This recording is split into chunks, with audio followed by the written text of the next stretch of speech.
je veux vous parler de l'avancée en âge et des exercices qui sont bons pour les tendons. On sait, et ça c'est vraiment clairement établi, qu'il y a beaucoup de personnes qui sont plus âgées, et là, tout est subjectif, mais à partir de 50, 60, 70, 80, 90, 100, il y en a des centenaires, ben, nos tendons vont s'user, un peu comme nos cartilages. Il y a des processus dégénératifs qui vont s'installer. Et est-ce qu'on peut ralentir ça? Est-ce qu'on peut prévenir ça? Pour l'instant, à ma connaissance, il n'y a pas d'études qui ont été faites. Mais on sait qu'il y a des types d'exercices, je vous en ai déjà parlé dans d'autres contenus, il y a des types d'exercices qui stimulent un peu plus ou de façon complémentaire la santé des tendons et on vit plus longtemps. Et pas un peu, on vit 30 ans plus longtemps que nos ancêtres du siècle passé. C'est 30 ans, c'est très long. Et donc, on voit, ce que je disais d'entrée de jeu, on voit chez des personnes qui ont 70-80 une prévalence très élevée de personnes qui ont, par exemple, des processus dégénératifs avancés dans les tendons, dans un tendon en particulier du biceps qui va s'attacher sur l'épaule et dans d'autres tendons aussi. Et plus on prend soin de nos muscles et de nos tendons et des mouvements, ben, plus on protège en quelque sorte, notamment les tendons. Le but de mon contenu d'aujourd'hui, je vais vous parler des tendons. Avec l'avancée en âge, le tendon devient, malheureusement, encore moins bien vascularisé et ses fibres se renouvellent plus lentement.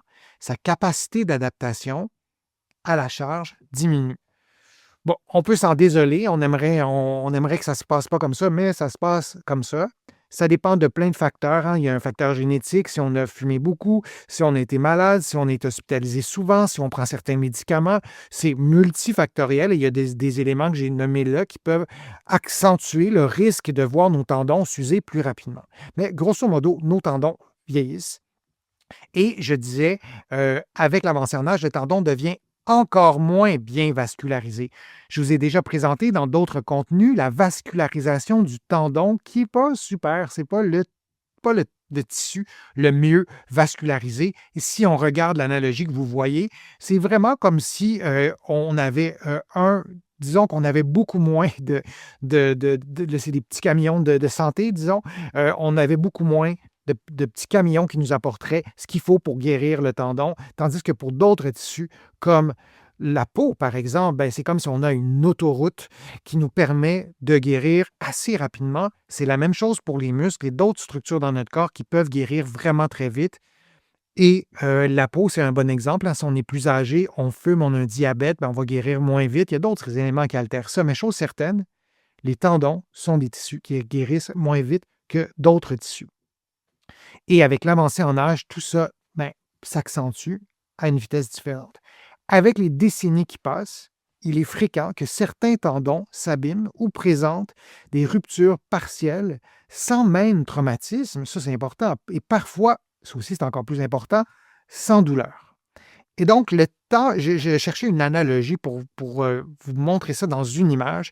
Le temps qui passe, oui, finit par abîmer nos tendons qui ressemblent un peu à des cordes, des super cordes hyper actives, riches, qui ont et même dans un contexte d'avancée en âge, qui ont la capacité de se réparer.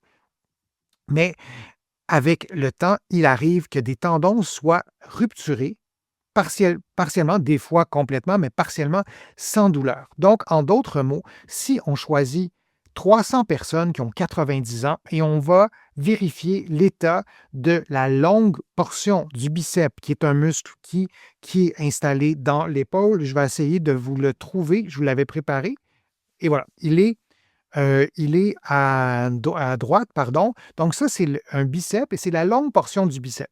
C'est-à-dire c'est le biceps et vous voyez entre autres les tendons en haut. Il y a 2 tendons. Alors, il y a un de ces tendons-là, qui est le plus long, là, qui s'appelle la longue portion du biceps. Et chez les gens qui sont plus âgés, ben, on voit souvent des déchirures partielles, entre autres, de ce tendon-là. C'est pas ça que je voulais montrer. Ça ici, on voit que les tendons, regardez à l'intérieur de l'épaule, il y a plein de structures et là, on ne voit pas tout en plus.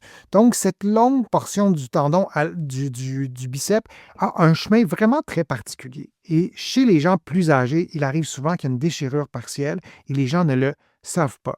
Et parfois, on a une douleur à l'épaule, on a une déchirure partielle, on consulte pour ça. Pour une raison ou pour une autre, on passe des tests aux 2 épaules et on se rend compte que les 2 épaules ont le même type de déchirure, mais c'est la droite qui nous fait mal. Et dans ces cas-là, c'est fondamental de penser à la rééducation. Moi, ce que je vous propose, c'est un programme d'exercice, peut-être, si ça vous intéresse, ou de l'intégrer à des exercices que vous faites déjà pour essayer de nourrir et de stimuler cette capacité d'adaptation de vos tendons le plus tôt possible, en fait, pour garder cette santé-là du tendon. Alors, j'espère que ça va pouvoir alimenter votre réflexion. Je vous remercie de votre participation. C'est toujours un grand plaisir de vous présenter mes contenus. J'espère que tout ça vous sera utile. Je suis Denis Fortier. Je vous remercie beaucoup. Je vous dis à une prochaine fois, à une prochaine vidéo. À bientôt.